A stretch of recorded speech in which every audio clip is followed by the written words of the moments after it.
रज स्पेशली आम घर आज कौ कौ पिठा सब बनी आसतु आज कौन घटले जाना। प्रथम तो आपण मानक हापी रज। आज रज काली सजबाज थिला माँ जानी जे मोर पुर दिया पोड़ पिठा भारी पसंद से बोली घरे जहाँ भी पिठापणा होता सब मो पसंद पिठापणा होता।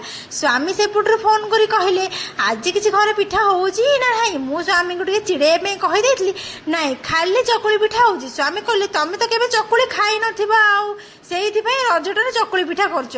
मु कहले हाँ करदेली एत गरम किए आ से पोड़ पिठा करुच्ची। एति कथार बाबू आमर आगे फार हो कहीं ना मुझे जानी रज दिन से आसी पहुँचे आ सका सका गरम गरम पोड़ पिठाटा खाइले केमती लगे जे बट बढ़िया लगे ना।